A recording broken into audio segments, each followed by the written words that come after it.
Mais nous sommes tellement distraits.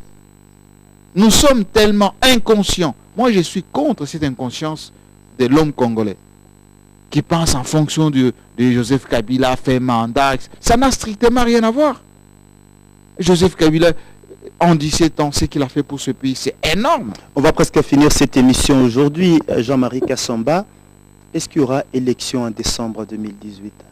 Je pense qu'on aura des élections. On est en bonne voie, d'ailleurs. On a déjà fait l'enrôlement. La loi électorale, elle a été validée au Parlement. La répartition des sièges est en cours. On a fait toilettage du fichier, c'est bientôt. Il faut que la diaspora soit également, on va dire, identifiée également. Je vois que d'ailleurs, à la dernière minute, ceux qui chantaient beaucoup, transition sans Kabila, on ne veut pas de ces élections, etc. Ils embarquent à bord de ce train, quasiment en retard. Alors, je préviens, il faut que les gens acceptent les résultats. Vous êtes entrés dans la dynamique en retard. Vous n'avez pas des témoins à travers le bureau de vote, à travers la République. Vous n'avez pas acheté le matériel des campagnes. Vous n'avez pas parcouru l'ensemble du territoire pour sensibiliser vos bases, etc. Ce sont des handicaps pour pouvoir convaincre suffisamment, avoir suffisamment de voix, etc. Lorsque ceux qui ont déjà fait campagne, ça fait plusieurs mois, vont avoir des résultats, il faut les accepter. Et donc, si on est dans cet élan où tout le monde semble accepter les consensus et respecter la CENI qui organise, oui, on va aller aux élections au mois de décembre. S'il y a encore on va dire, des prétextes, voilà, machine à voter, on ne veut pas. Oh non, on a des soupçons. Voilà. Eh bien, effectivement, on risque de déborder. Qui est le dauphin de Kabila? J'en sais rien. Est-ce que je suis dans la tête du président de la République? Est-ce que lui-même, il est dans une logique des dauphins? Pourquoi parle-t-on des dauphins?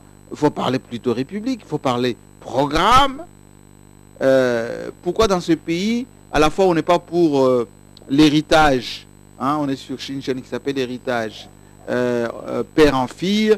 Je me rappelle que lorsque le président avait succédé à son père, à un moment donné, il y a eu un débat ici, ce n'est pas un royaume, etc.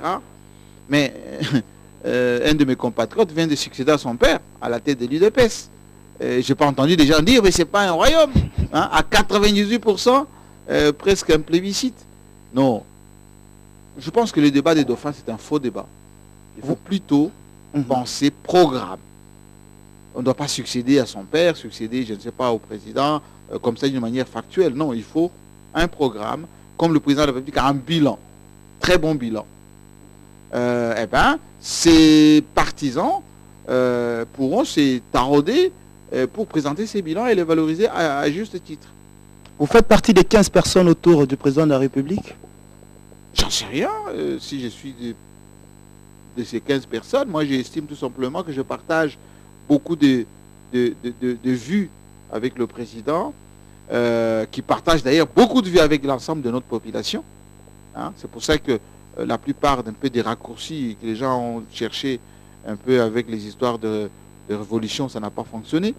Eh bien, ces 15 dont le président avait besoin, c'était un vœu qu'il avait émis à cette époque, je pense qu'ils doivent se reconnaître dans le travail, dans le discours nationaliste.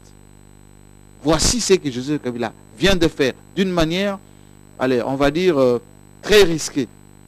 Valider ce code minier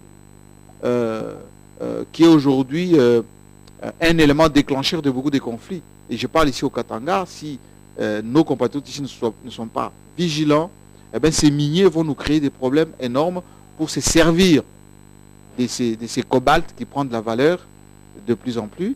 Il faut que nous soyons plus vigilants pour contenir tout cela.